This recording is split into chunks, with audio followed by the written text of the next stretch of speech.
Bon dimanche. L'OHADA est-elle la France-Afrique du droit des affaires? Ou plutôt, l'OHADA est-elle la France-Afrique du droit des investissements? Alors, c'est la question à laquelle cette vidéo tenterait de répondre.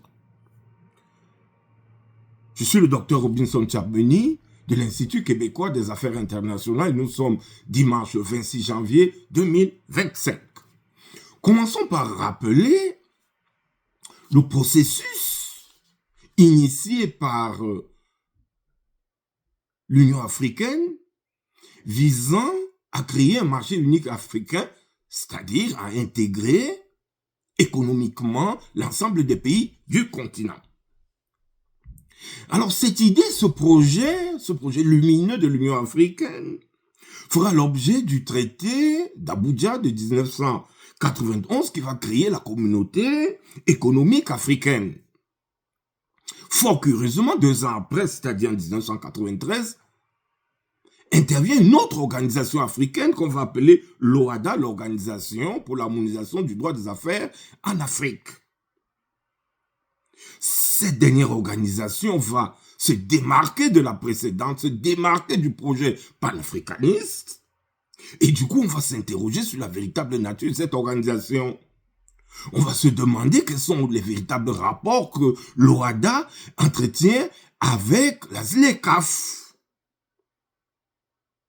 Compte tenu de leur similarité, de ce que les deux organisations travaillent pour la régulation juridique des économies africaines, on va se demander s'il n'y a pas de rivalité, mais surtout si le second projet ne vient pas en réalité plomber le premier.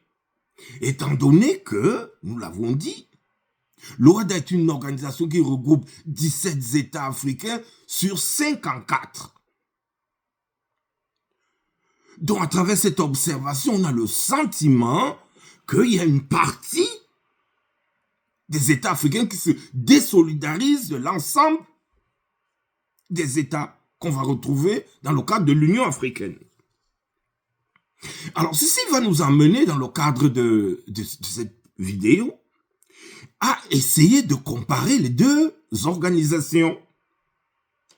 Donc, alors que la ZLECAf cherche en premier la prospérité des peuples et des économies africaines, on constate à contrario que l'OHADA vise plutôt à offrir aux investisseurs étrangers à l'Afrique un cadre juridique assaini et prétendument sécuritaire pour leurs investissements.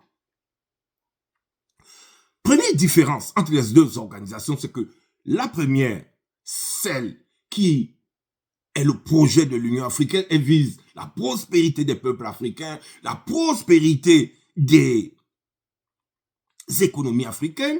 L'OHADA, en revanche, vise très clairement la protection juridique des investissements étrangers sur le continent africain. Donc l'OHADA va fermer les yeux sur le développement des pays africains et va prioriser la protection juridique des investissements étrangers. Force est de souligner que l'OHADA apparaît en tout état de cause comme un instrument dévoué à la protection des investissements étrangers sur le continent africain, alors que la ZLECAf se présente comme un authentique projet africain de développement de l'ensemble du continent. Du coup, on se pose la question de savoir, mais quelle est la véritable raison d'être de l'OHADA?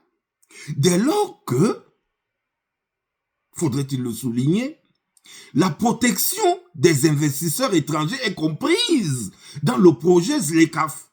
Donc le traité de libre-échange continental africain a un volet, a un chapitre qui prévoit la protection des investisseurs étrangers. Du coup, on s'interroge sur la pertinence, la raison d'être, le maintien de l'OHADA.